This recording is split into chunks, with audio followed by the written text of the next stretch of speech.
कभी सोचा है कि काजीरंगा के घने जंगलों से आए एक खत में भाषा का कोई राज छिपा हो सकता है?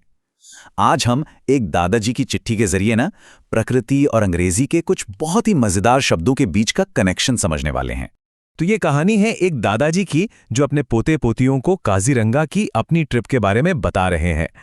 लेकिन कहानी को जरा ध्यान से सुनिएगा, क्योंकि इसमें जानवरों के झुंड और खूबसूरत नज़ारों के बीच कुछ ऐसे शब्द छिपे हैं जो हमारी भाषा को और भी कमाल का बना देते हैं।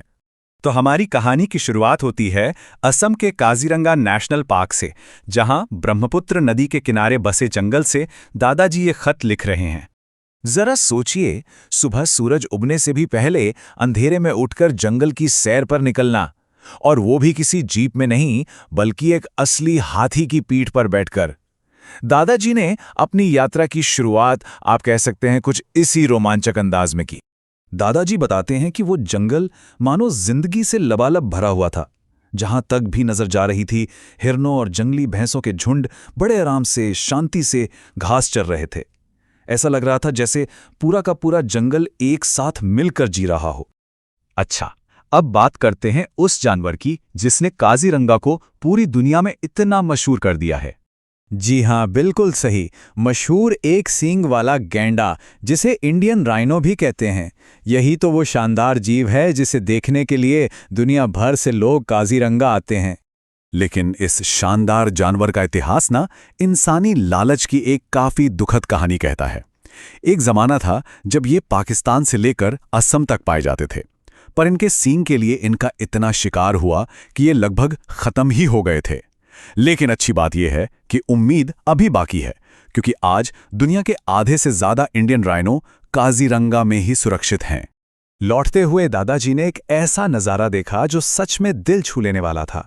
हाथियों का एक परिवार रास्ता पार कर रहा था, और जो सबसे बड़ा हाथी था ना, वो एक जिम्मेदार गार्ड की तरह तब तक वहीं खड़ा रहा जब तक कि परिवार का हर एक सदस्य सुरक्षित उस पार नहीं पहुंच गया। लेकिन ये कहानी सिर्फ जानवरों की नहीं है। अगर हम दादाजी के इस्तेमाल किए गए शब्दों पर थोड़ा सा गौर करें तो हमें भाषा का एक छिपा हुआ सबक मिलता है। चलिए उसे खोजते हैं। तो सवाल यही है कि जानवरों के बारे में लिखी गई एक सीधी साधी सी चिट्ठी आखिर हमें भाषा के बारे में क्या सिखा सकती है? इसका जवाब कुछ खास शब्दों में ही छिपा है। याद है, दादाजी ने हाथियों का झुंड शब्द का इस्तेमाल किया था। बस यहीं से हमारा भाषा का सबक शुरू होता है। अंग्रेजी में ऐसे शब्दों को कलेक्टिव नाउन्स कहते हैं, मतलब किसी भी समूह के लिए एक खास नाम। तो ये कलेक्टिव नाउन या समूहवाचक संज्ञा आखिर है क्या? देखिए, आसान भाषा में ये एक ऐसा शब्द है जो लोगों, चीजों या जानवरों के पूरे ग्रुप को एक नाम दे देता है। जैसे लोगों की भीड़, अंगूरों का गुच्छा या फिर खिलाड़ियों की टीम। जैसे पत्र में हाथियों का झुंड कहा गया, ठीक उसी तरह अंग्रेजी में हम कहते हैं अ हर्ड ऑफ एलिफेंट्स। यहां पर जो ये हर्ड शब्द है ना, वो पूरे समूह को एक साथ बता रहा है। अंग्रेजी भाषा की यही तो खूबसूरती है। हर समूह का अपना एक अलग और खास नाम होता है। जैसे हाथियों के लिए हम हर्ड कहते हैं तो भेड़ों के समूह को फ्लॉक कहा जाता है। चाबियों के लिए बंच है तो मधुमक्खियों के लिए स्वॉर्म, और लकड़ियों के ढेर के लिए स्टैक। ये भाषा को कितना मजेदार और रंगीन बना देता है ना? चलिए अब भाषा के एक और जादू को समझते हैं। ये हमें सिखाता है कि कैसे कम शब्दों में ज्यादा बात कही जाए। इसे कहते हैं वन वर्ड सब्स्टिट्यूशन।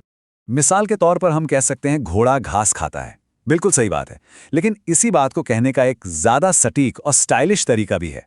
घोड़ा शाकाहारी है। अंग्रेजी में कहे तो अ हॉर्स ईट्स ग्रास की जगह हम कह सकते हैं अ हॉर्स इज हर्बिवोरस। देखा, एक शब्द ने पूरी बात कह दी। अब ये हर्बिवोरस शब्द का मतलब है शाकाहारी, यानी वो जानवर जो सिर्फ पेड़ पौधे खाता है। इसमें हर्ब का मतलब है पौधे और वोरस का मतलब है खाने वाला। सिंपल। तो देखा आपने, एक सही शब्द का इस्तेमाल हमारी भाषा को एक तरह की सुपर पावर दे देता है। इससे हमारी बात न सिर्फ छोटी होती है बल्कि ज्यादा असरदार और सटीक भी बन जाती है। चलिए अब वापस दादाजी की कहानी पर लौटते हैं और देखते हैं कि भाषा का ये सबक प्रकृति की सीख से कैसे जाकर जुड़ता है। दादाजी अपने पत्र का अंत एक बहुत ही गहरे सवाल के साथ करते हैं। वो काजीरंगा के जानवरों को इतनी शांति से एक दूसरे के साथ रहते देखते हैं और सोचते हैं, इंसान ऐसा क्यों नहीं कर सकता? हम अपने इन साथियों से वाकई बहुत कुछ सीख सकते हैं। सच में एक सोचने वाली बात है ये। और यहीं आकर प्रकृति और भाषा दोनों का सबक एक हो जाता है। अगर जंगल हमें समूह में मिलकर रहना सिखाता है और भाषा हमें एक शब्द में अपनी बात कहने की ताकत दिखाती है, तो जरा सोचिए हमारे चारों ओर ऐसी और कितनी ही छोटी छोटी चीजें हैं जिनमें बड़े बड़े सबक छुपे हुए हैं। बस समय उन्हें देखने की जरूरत है।